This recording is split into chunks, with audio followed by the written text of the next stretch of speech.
Mr. Chairman, we are now recording and streaming live on YouTube. You may begin when you're ready. Welcome all.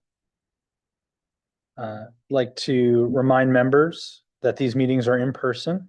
For quorum requirements, members attending online may not vote, but may comment and participate in the discussions. To participate virtually, use the raised hand feature. There are 2 public comment points in this meeting. Any speakers in person are welcome to fill out a comment card by the door and give those to Rachel in order to speak.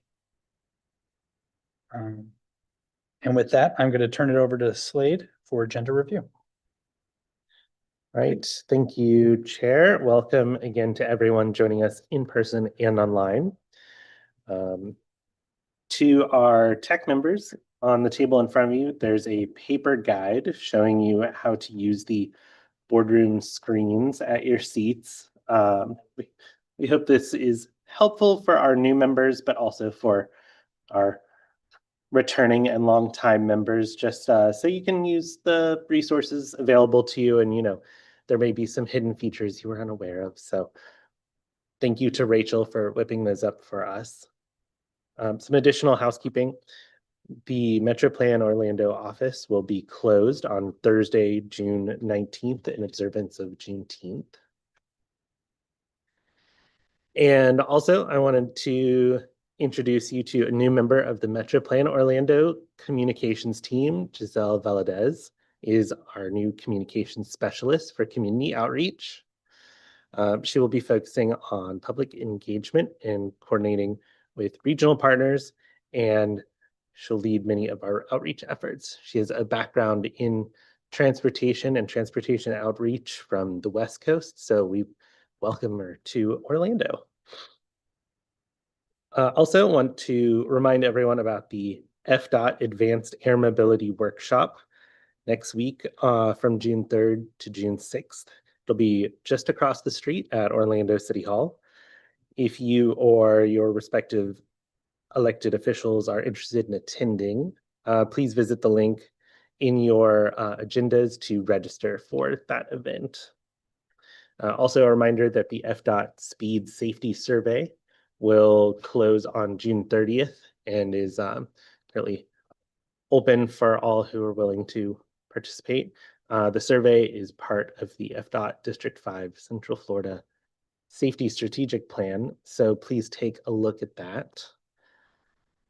And also, speaking of FDOT, earlier this month, I know a lot of people in this room, myself included, attended the FDOT Safety Summit in Daytona, and definitely encouraging to see the support for safety across the district.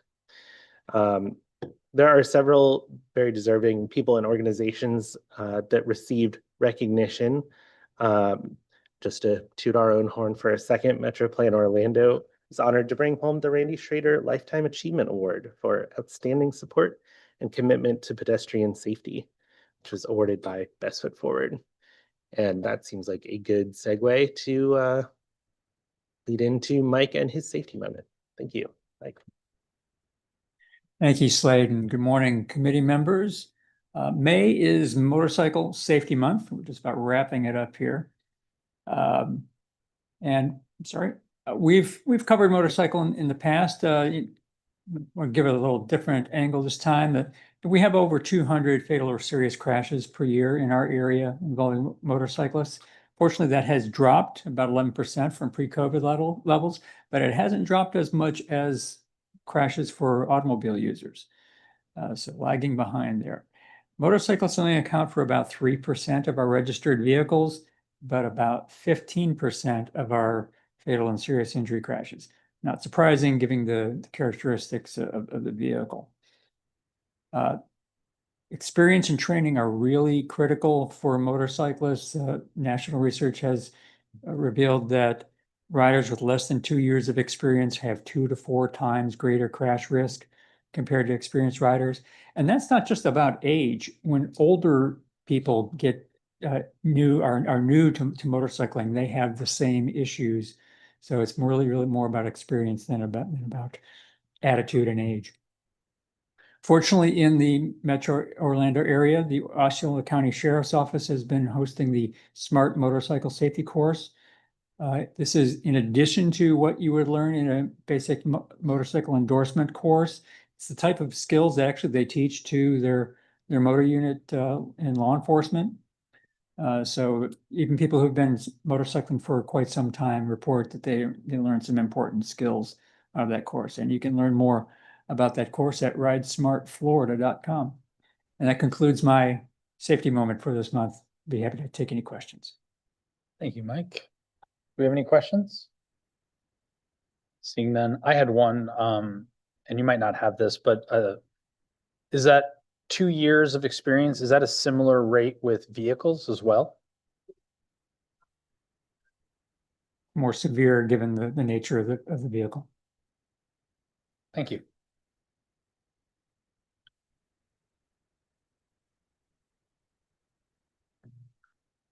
Next is agency reports. This is an opportunity for partner agencies to speak to TAC. If any partners want to speak here, let Rachel or Slade know. And Mr. Jonathan Scarf from District 5 will give us our agency report. Morning, Mr. Chair, TAC members. I just have one brief announcement for you this morning. If you've not yet received the news, District 5 has named Jim Strohs as the Director of Transportation Development. We're excited about the new moves that we're going to be making here in the future. This is a critical role within District 5 as it pertains to the projects being planned and designed. And Jim has been an integral part of the department for 19 years. He previously served as the District Traffic Operations Engineer. And so we're excited for what's to come with him at the helm. Pending questions, that's all I have for this morning. Thank you very much. Next on the agenda is roll call. Thank you. I'll ask members to please turn their microphone on when called, respond with here or present, and then mute once again. Barden. Present. Brock. Here. Castellero. Castro. Here. Cologne. Here. Cornelison. Here. Coulon. Present. Crandell. Here. Delachey. Here. Ide. Present. Elliott Moore. Present. Falk. Here. Morgenstern for Hardwick. Present. Hassan. Present. Mendenhall. Nelson. Present. O'Keefe. Here. Price. Here. Porter for Pullum. Here. Ramdat. Here. Ramos. Here. Recchi. Here. Roll. Sanchez.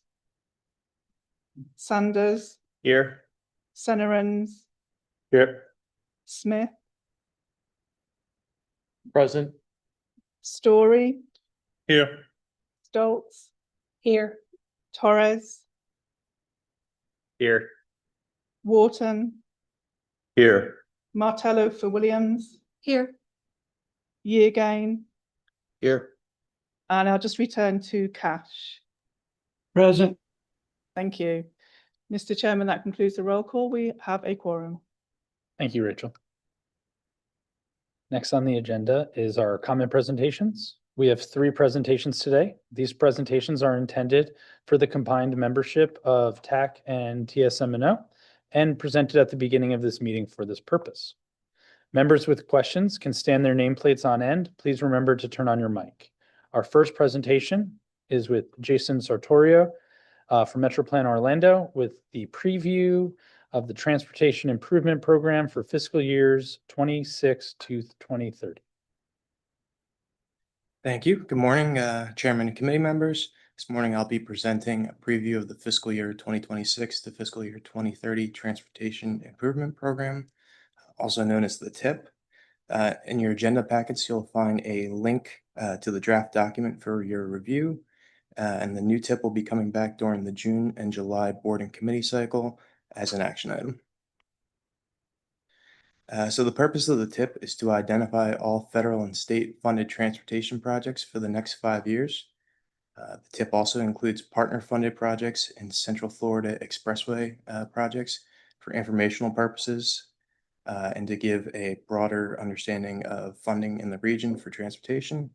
And the TIP is updated on an annual basis and is consistent with the adopted prioritized project list, which was adopted in July of 2024.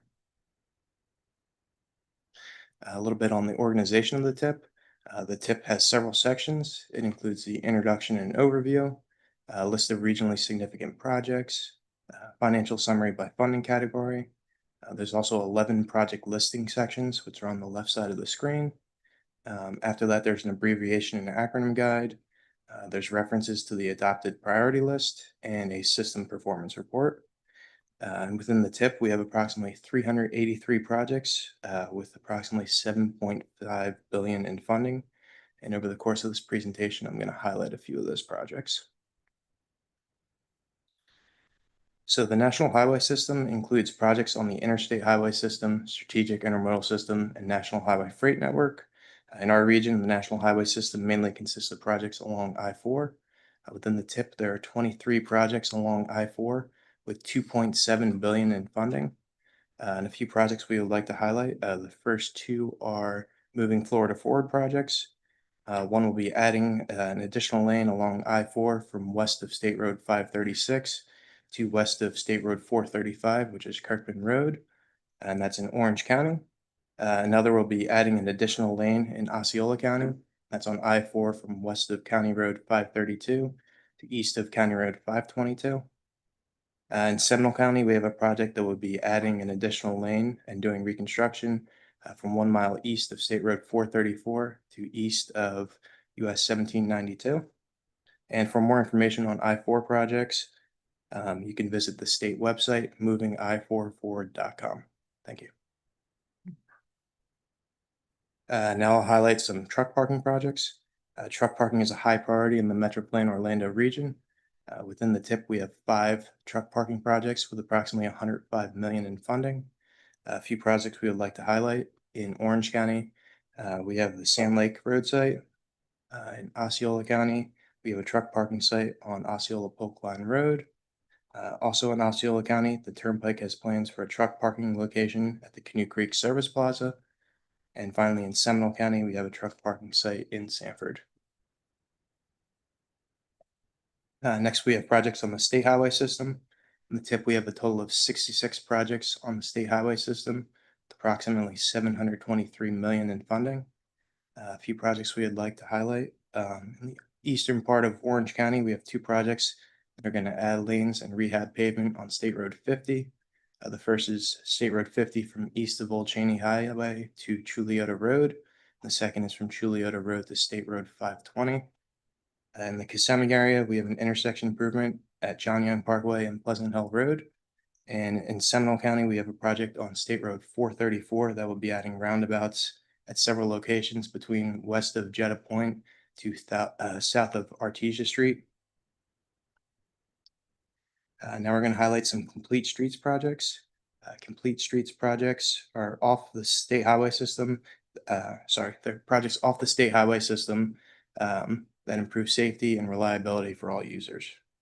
Within the TIP, we have 7 Metroplein Orlando funded projects with approximately 25 million in Transportation Management Agency or TMA funding. And there's an additional 17.8 million of other funds that's broken out into local funds and congressional discretionary funding for these projects. A few projects we would like to highlight. In Audubon Park, Baldwin Park area, we have Virginia Drive, Forest Avenue, Corinne Drive. That's from State Road 527 to Bennett Road. In Castleberry, we have the Winter Park Drive Phase 1 from Marigold Road to Seminole Boulevard. And in Kissimmee, we have the Connect Kissimmee Complete Street Phase 2. Next, we have Transportation Systems Management and Operations, or TSMO projects. These projects use technology to improve safety and travel time reliability.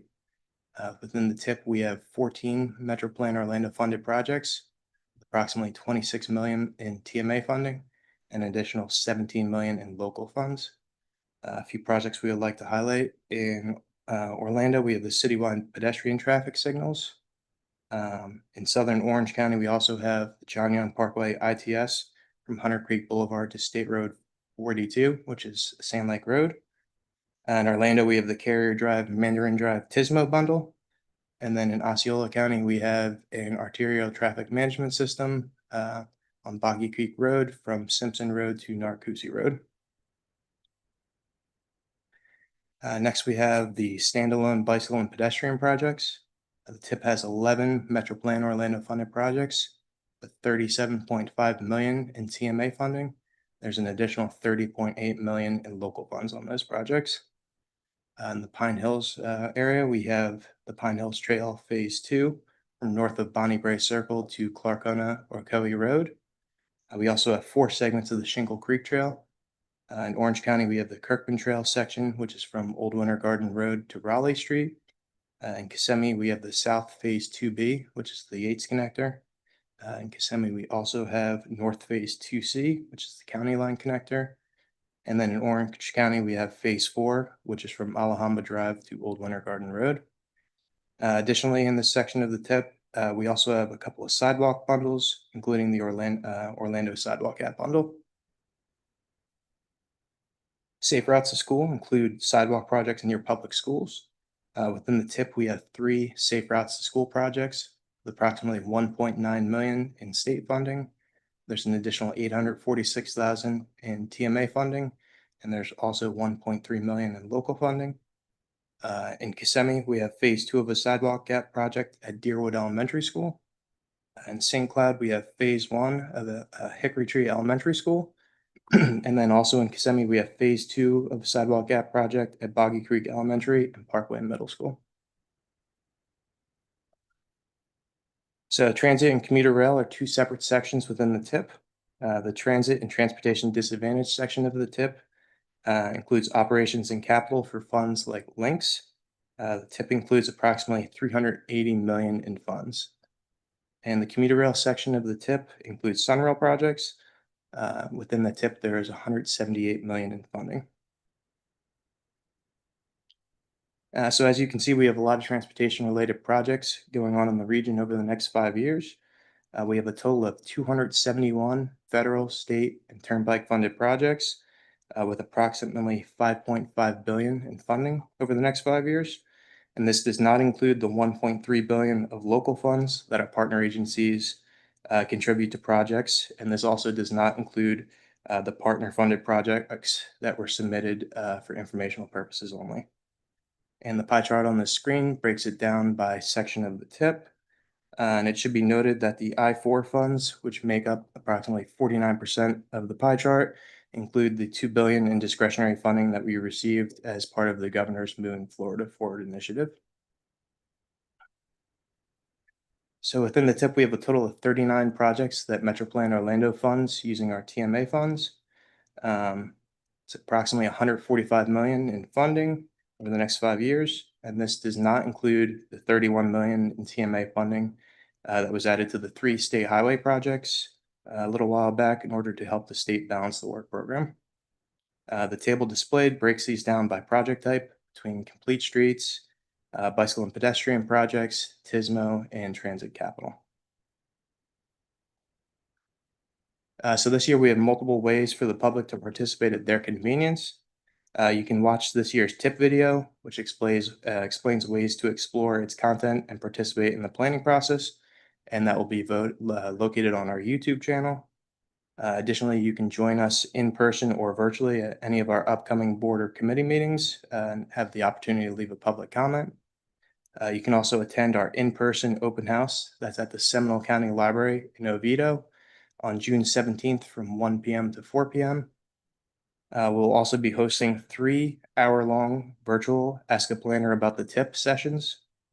The dates of these events are on the MetroPlan Orlando calendar as well as on the TIP webpage. Finally, you can utilize the TIP online viewer to navigate and leave public comments. As many of you remember, last year we rolled out our TIP online viewer. This is pretty user-friendly. We do understand that there can be a learning curve, so this year we put together a short 2-minute-long video that I narrated, and it goes step-by-step how do you navigate through each section of the webpage, as well as how to leave a public comment. And you can find this on the TIP webpage, metroplanorlando.gov/TIP, and it is also on our YouTube channel. So over the next few weeks, there are several steps we'll be taking. Currently, we submitted the draft tip to FDOT for review. In addition, we asked that our partner agencies go ahead and review the tip as well and provide us with any comments they have by June 9th. As I previously mentioned, we have several tip public outreach events, really focusing on convenience and flexibility this year. Kind of once we get all of our comments back, we'll be preparing the final document for board approval. So that concludes my presentation of the fiscal year 2026 to fiscal year 2030 tip. I'd like to open the floor for any questions or comments. Thank you.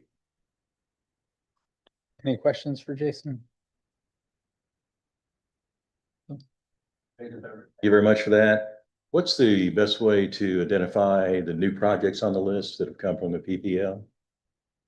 I can send that over for you. Okay.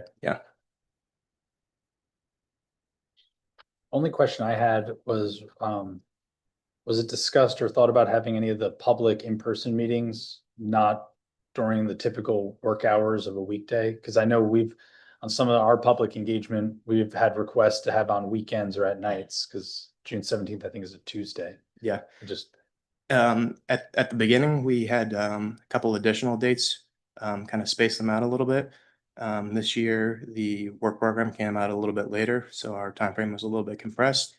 This is the first year we're going to try it this way, so we wanted to try one public event just as kind of like a test, and then we've got the 3 virtuals, and for those, we made sure to pick separate days.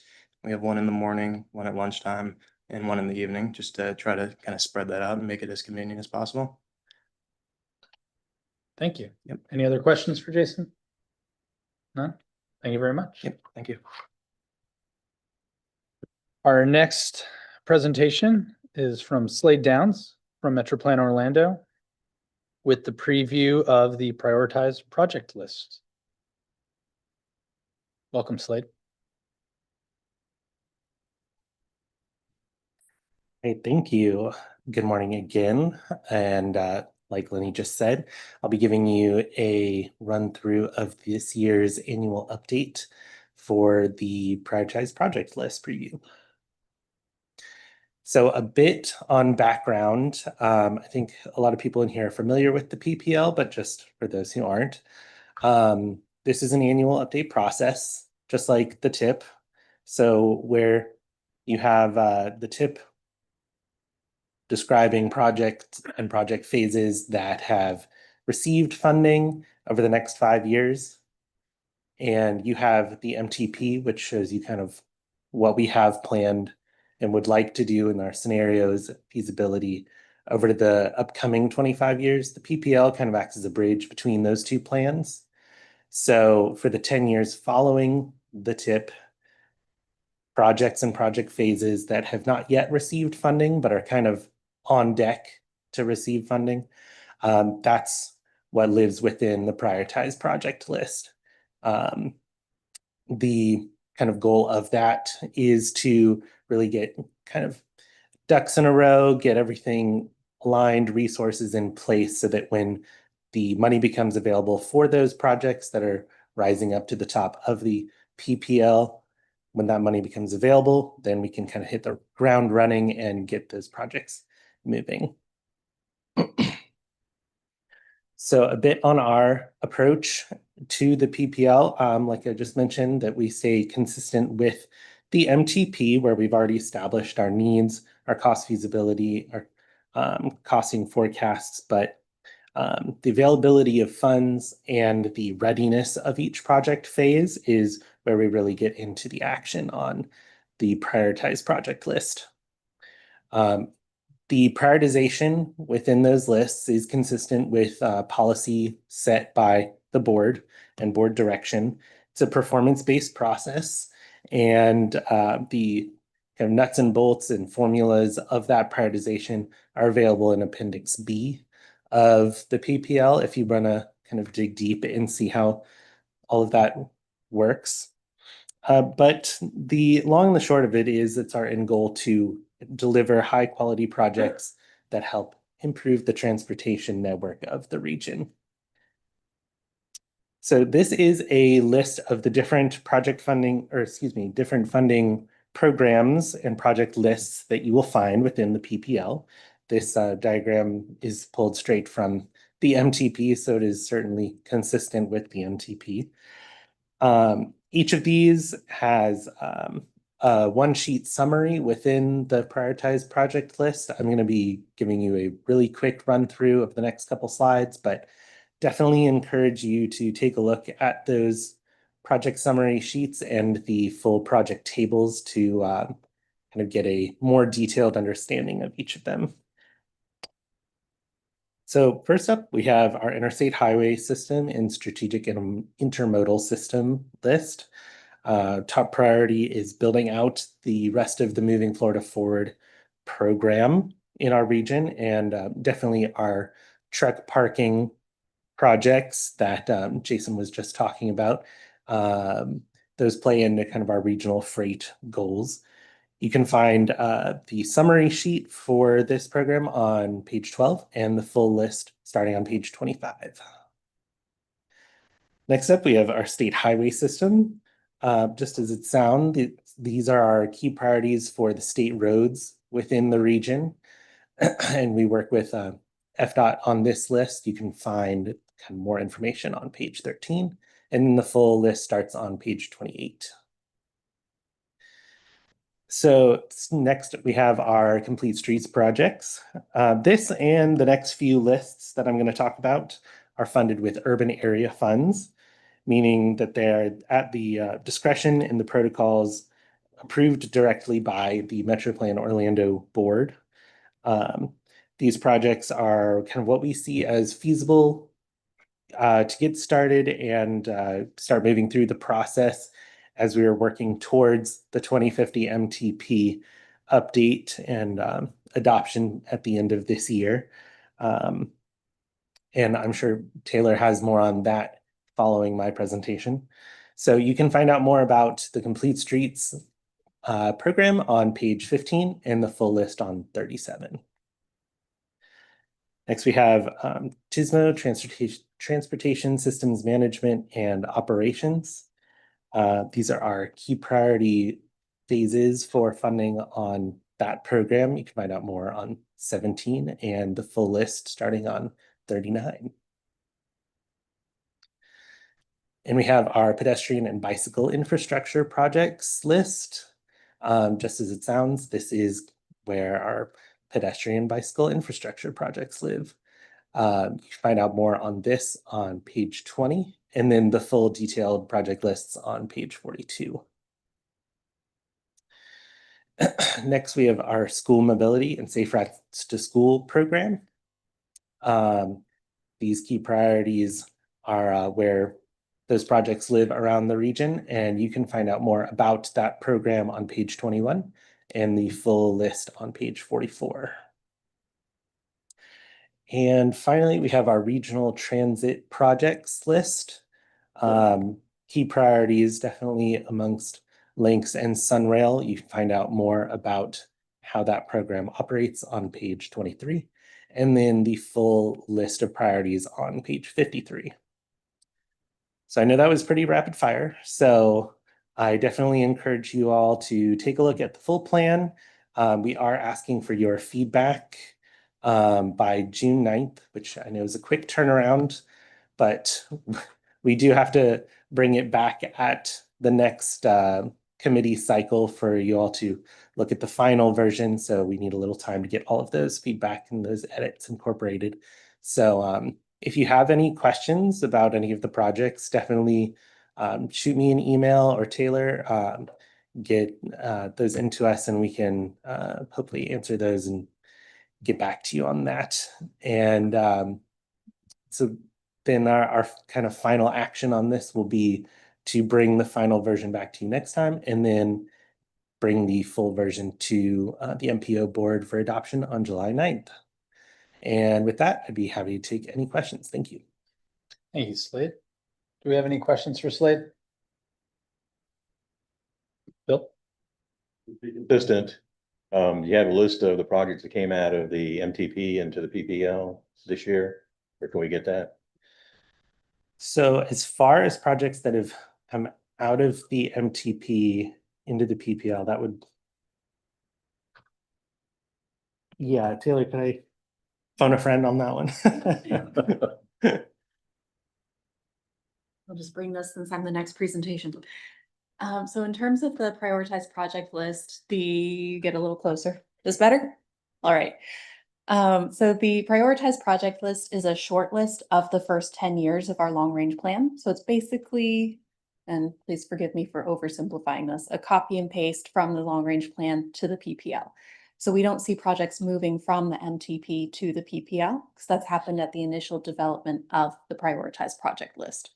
So as we take these projects that are on deck, we see them move and transition from the PPL to the TIP because that's where they're moving from on deck to fully programmed. But they're still identified as needs in the long range plan. And as they're programmed in the TIP, we go back and make sure that that's consistently recognized in the MTP through the annual update process every December. So it's not as much as transitioning, but making sure that those projects are continuing to move forward. Does that answer your question? I'm not sure. Okay, we can follow up But after the that's okay. meeting I'll as well. follow up with you. Thank you. Mhm. Gina? So I think Taylor might have helped me in my question a little bit. Trying to understand what kind of overlap there is or is not with these three plans. Especially when we're asked for like, add your projects to this, add your projects to that. So for the TIP, that's the first 5 years. So right now, 26 through 30. Are those 5 years repeated in the MTP or PPL? Or no, that is those first 5 years and that's it? And then there is overlap, it sounds like, with the PPL and the MTP. Yeah, so I'm just jumping back up. I'm gonna pull up your bridge document because this is kind of the best metaphor for how we do this. Every project that gets funded through Metro Plan Orlando must be identified in our long range plan. So that's the beginning of our planning process, and that's where we're looking to make sure that every project need that's eligible for MPO funding is identified in that MTP. As projects, after that's adopted, as we did with our 2045 plan back in 2020, the first 10 years of projects that are considered cost feasible became the prioritized project list. So that's a one-to-one match upon the adoption of that plan. As the projects then move forward and get funded in our transportation improvement program, that's where we see the first phase of what needs to be funded on the PPL becomes funded in the TIP once that project is ready to move forward and funding becomes available. So as it's completed, it is removed from the PPL because it is fully programmed in the TIP. But every single project has to be in that MTP to begin the process. And as they're programmed and they move forward incrementally through their steps over time, we make sure that all three of our documents are consistent. So you can look at any one of them to see about where each of those projects are. So I need numbers and years, the fiscal year. So the MTP is going to have everything from 2026 to 2050. What is currently adopted is 2026 through 2045.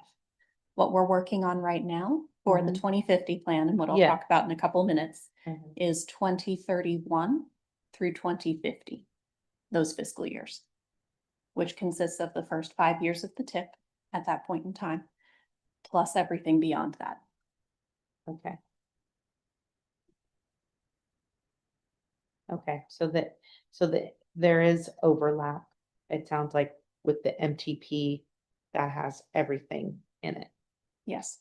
for the version For planning 2045 or consistency. 2050 that is being worked on or, developed, that we're providing input into. Yeah, I just want to tag in really quick. So yes to your answer. And as your projects are being reimbursed, the federalized process is a project reimbursement process. So, whoever has a lap project right now, kind of raise your hand. All right, so as you're submitting reimbursements to FDOT, they are then submitting our long-range plan for planning consistency to match that dollar value, because the federal government calls it fiscal constraint and cost feasibility, that our current year investments have impact to our long-range plan. So everything is included in our Metropolitan Transportation Plan. The 2050 plan's adding 5 years, kind of going 5 years forward, but it starts today. And impacts today, as we talked about in past presentations, if we have shortfalls and cost increases and inflationary impacts, that has a direct effect on how we can implement those later phases as other priorities. So that's why the documents do speak to each other. The tip is what's in the budget today. That's your just like your local government's capital improvement program. That is what the elected officials have approved as it relates to revenues and projects. The prioritized project list, that's what's next. Only a part's funded. If the design is funded in the work program in an outer year and an early year, whichever. The next phase, as Slate calls it, the on-deck circle, would be construction or right-of-way, whatever it is. That's shown in the prioritized project list. That's our prescription or our funding approach to say, yes, this is programmed. This is what's next. It's both as a federal requirement, but also as an expectation management tool. So you can see what's affordable 20 years out, what can we afford today, which is our transportation improvement program, and then what's next. All of those are part of the long range plan. They must be. That's a federal and state statutory requirement. So that's why we're constantly amending. Every year we go back and amend our adopted long range plan, our MTP, every December. And that's to ensure that when you are doing reimbursements for all of your LAP projects, that they're federally consistent and that money can continue to flow. So that's where you see an ebb and flow in that. A couple of years ago, we did a pretty substantial cost estimate to our long range plan because we were seeing significant cost increases in the tip, and we know there was a direct impact on the priority list because of that. So that's where these are all living documents. But the tip I always like to refer to, that's our budget. That's adopted revenues. Everything else is is forecast and what we believe is reasonably available. Hope that provides a little better information. Thank you. Thanks. Shaq? I just had a question on this whole trip chart that's in here. And I mean, are we getting this trip money? And it looks like it says it's either local funded or TMA funds, SU funds. I was just wanting some let more me background. provide some context on that. TRIP is, I'll tell you better in 60 days. There's actually a bill right now, and kind of the legislature is going to go back. TRIP may not exist for transportation come 90 days from now. There's discussion at the Florida legislature that those funds should be spent on affordable housing. So the state of Florida or FDOT might be losing the Transportation Regional Incentive Program. Those are the revenue source is not fuel based, it's real estate dock stamps from real estate transactions. But what we've learned over the past couple of years and what you've actually seen in the work program is our urban attributable SU funds spend like local money for TRIP. So that list is a way for us to leverage our existing projects, which already count as local, to make sure that we can bring in or leverage as much of those discretionary TRIP funds. You'll see a couple projects in the transportation improvement program, two State Road 50 projects, as well as the John Young Parkway project where there is SU and TRIP. And the only reason that TRIP can be spent on those projects is because there's an urban attributable, those SU funds are associated. But because of the local funding requirements for TRIP, so it's either your local government puts 50% of the budget and you follow every federalized rule for the FDOT LAP process, which, sometimes you don't want to do that with your local money. You kind of leveraged your local money elsewhere. We've identified other ways to kind of bring in as much revenue into the Central Florida region because any project, because we're a multi-county MPO, classifies as regionally significant to the state of Florida. So we're able to really leverage that. So this year's reformatting of the TRIP is to really try to bring in as much as possible, whether it's breadcrumbs or that we can get a larger windfall. But I also want to kind of manage expectations that we could learn 60 days from now that transportation funding source is no longer existent. Therefore, that list is defunct per se. But until that legislation, that those laws are passed, we're moving forward with this approach again to leverage as much federal and state funds as we can on projects that have to go through that extensive local agency program process as well. Cool. Thanks, Sean. I have a question. I don't know if you'll know the answer. It's if we leverage like CDBG funds for a project, can that go and count toward that match for trip if I don't have enough SU that you guys have provided? CBD, that's state funds as well. Yeah, it's state, like from HUD, whatever. Yeah, it's Let me follow up with you on Okay. that particular one. We've dug deep into the work program instruction and where it's very clear, local money, local generated money, from locally, levied source counts as local. In kind also counts. But it's typically non-state. Is that how you read the Non-state. trip? yeah. I mean, we're still sub-recipient to the state, which states the recipient from the federal government. So Let me look into that. Yeah. I know that's a smaller pot Yeah. as well. Our approach was, these projects are already going to have to go through that very rigorous local agency program that has kind of, as each of you know, kind of overhead costs associated with advancing projects through that. So we're just again trying to leverage additional funds on projects, high priority projects, in hopes that if we get an extra $1,500,000 a year, that kind of goes back to our reserves and allows us to advance other local priorities or other MPO priorities that we have on our local agency program lists. But I will look into the CBG.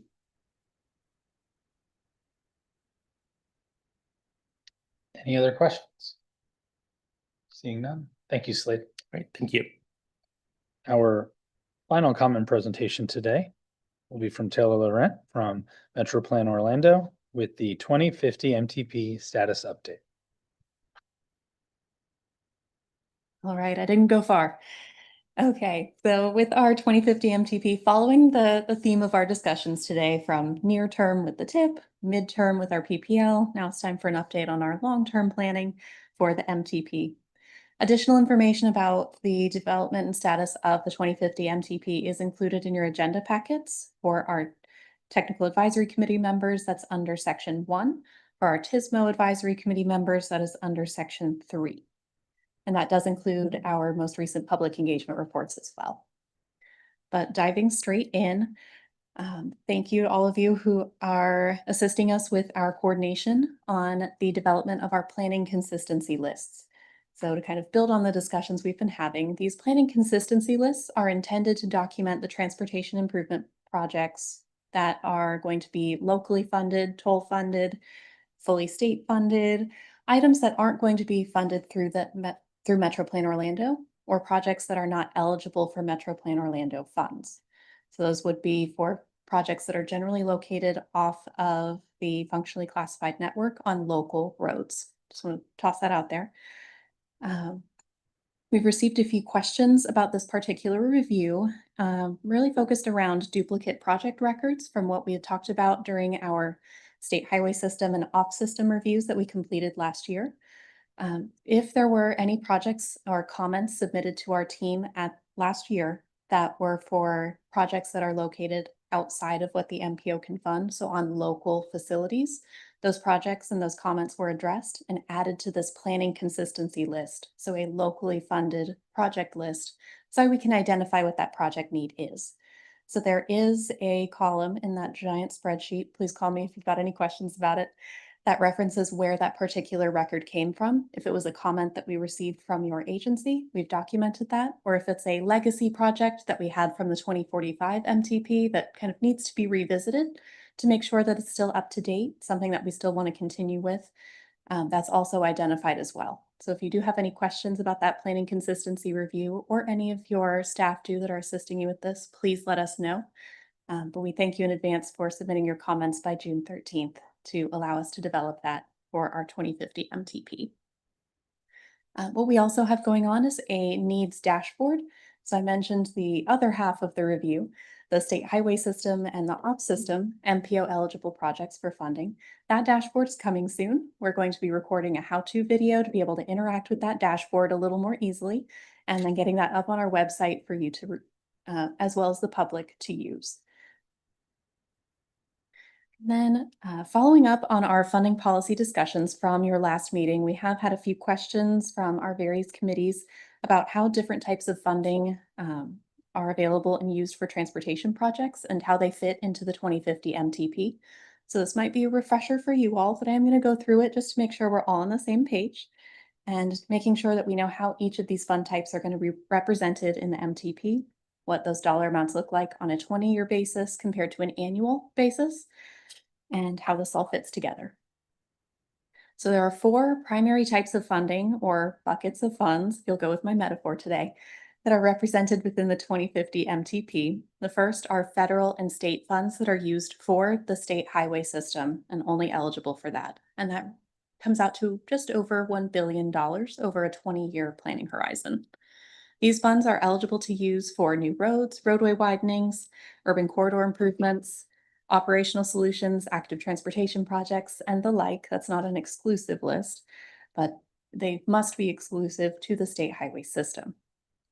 Then there are federal funds for other roads for other priorities. This comes out to about $184 million over a 20-year planning horizon. And this includes projects that are collaboratively selected by the state and FDOT and Metro Plan Orlando. Then there are federal funds for Metro Plan Orlando MPO priorities. This totals about $683 million over the next 20 years. And project eligibility for this funding is based on the MPO funding policy as voted upon by the board. And what we're currently using, what you heard from both Jason and Slade this morning, was the 2045 MTP funding policy in action. And then that last bucket of funds, the federal funds for transit, that totals about $383 million over the next 20 years. And these are formula funds that are allocated to the Regional Transit Authority based on their annual reporting and performance. Now, looking at these numbers, we go, we can do everything. They're so astronomical, it's hard to wrap our minds around what's happening. So when we look at these as annualized estimates for the state highway system projects, we're looking at $54 million per year. For those other roads, that's just over $9 million per year. Within MPO projects, we're looking at $34 million per year in terms of the expected budget. And then for our federal transit funds, that would be $19 million per year for CFRTA. Now, all of these fund types will be represented within the 2050 MTP. However, Metro Plan Orlando only has funding authority over that blue bucket of federal TMA funds.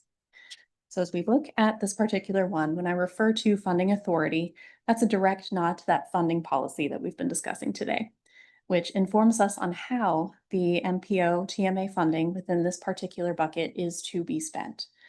Now, this existing and adopted funding policy was established in the 2045 MTP, and the funding policy basically represents smaller sub-buckets of funding that we use to subdivide the MPO funds each year to implement transportation improvement projects. So as we work together to develop the 2050 funding policy and review the various scenarios of what that policy could look like, the new policy, whatever it turns out to be, will continue to only apply to this single bucket of funding. Now, last meeting, we had a detailed discussion about what changes we should make to the funding policy based on what we learned from the summit and those illustrative funding scenarios that we've been discussing for the past few months. And our team has been working diligently to craft that next iteration, that next draft of funding scenarios based on the feedback that we've received from you, from the board, and our other advisory committees. And I can give you a quick preview on what to expect when I come back to you with these next meeting. So the high injury network countermeasures, this is formerly the safety category. That name has been changed per our discussion last month. And we will be evaluating options that either include or exclude this particular category in the funding scenarios moving forward. The complete streets category had a bit of a name change to include that urban corridor improvements reference.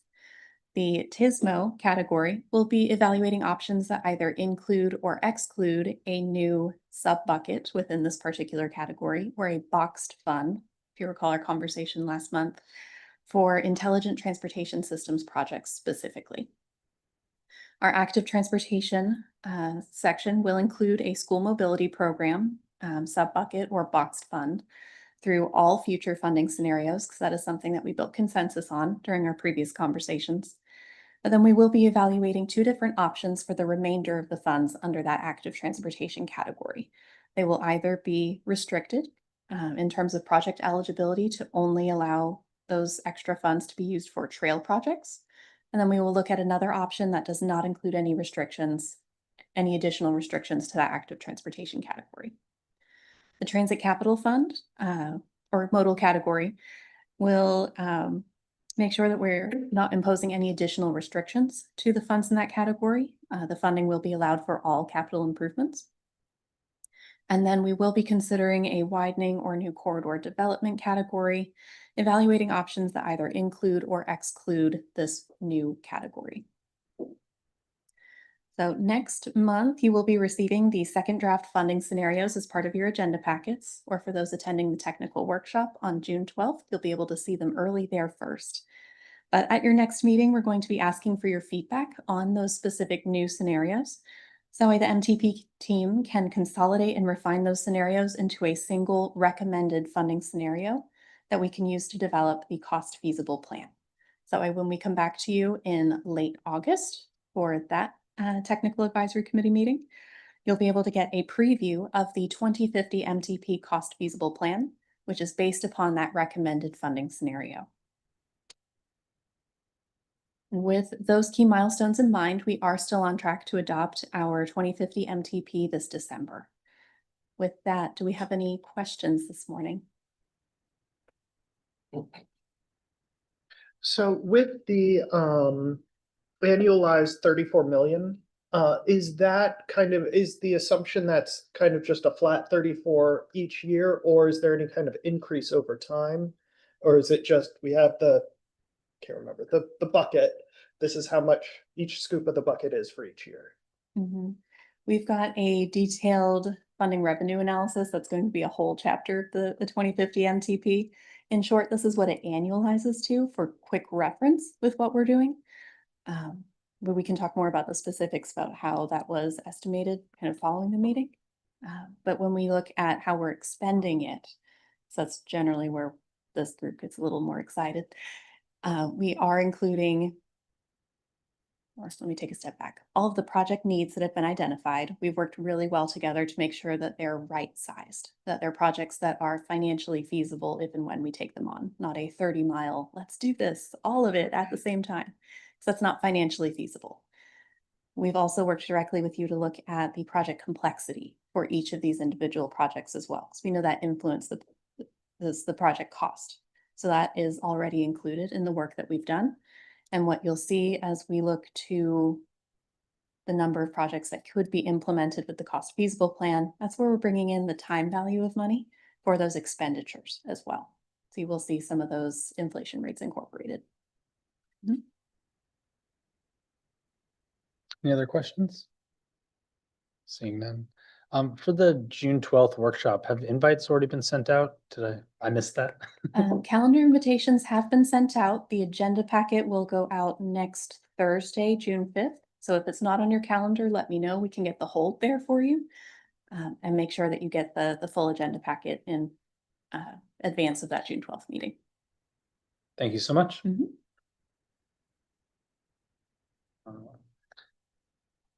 Moving on to the next item on our agenda, public comments on action items. We will now hear public comments on the action items. We ask that you provide your name and address for the record, and please hold your comments to 2 minutes or less. If any members of the public wish to comment and are joining us virtually, please use the raise hand function and you will be recognized, or dial *9 on your phone keypad. We'll send you a prompt to unmute your mic. Lisa, do we have anyone joining us virtually who would like to make a comment? There are no hands raised online, Mr. Chairman. Sorry, I meant Rachel. Do we have any members of the public attending in person that wish to make a public comment? No comments received. Slade, are there any written comments that were submitted before the meeting? None were submitted. We will move on to our action items. We have two action items today. The first action item is the April 25th, 2025 meeting minutes. Full meeting minutes were included in tab 2 of your packets. I'd like to call for a motion. Chad Smith, I move to approve the meeting minutes. And do we have a second? Second, Senators. And any discussion? Seeing none, this is a voice vote. All those in favor? Aye. Opposed? Seeing none, motion is passed. The second action item we have are amendments to the current fiscal year 2025 to 2029 TIP. Jason Sartorio can tell us more on that. Morning, Chairman and committee members. This morning we have one TIP amendment for you, and additional information on this amendment is located in section 2 of your agenda packets. This morning's amendment is for the Edgewater Drive Complete Street project, which is an existing project in the TIP that is being segmented for construction. The amendment will add a -2 project phase for segment A, which is from Lakeview Street to Adair Boulevard, and would move some of the SU and local funds from the -1 to the -2 phase. This does not add any additional funding to the project. And as I mentioned earlier, you have some additional information on this amendment located in section 2 of your agendas. With that being said, we are asking for your recommendation of approval. Thank you. To call for a motion for the, Move approval. who was that? Charles. Thank you. Second, Second, Nelson. and any discussion on that motion? Just to reiterate from TSM&O, we had a question in that meeting about the shorter segment length for this project. This was an intersection, so if you see that the section length is, what is it, 0.00? Yeah. All right, so seeing no other discussion, this is a voice vote. All those in favor? Opposed? Seeing none, the motion is passed. Moving on, we have no TAC only presentations.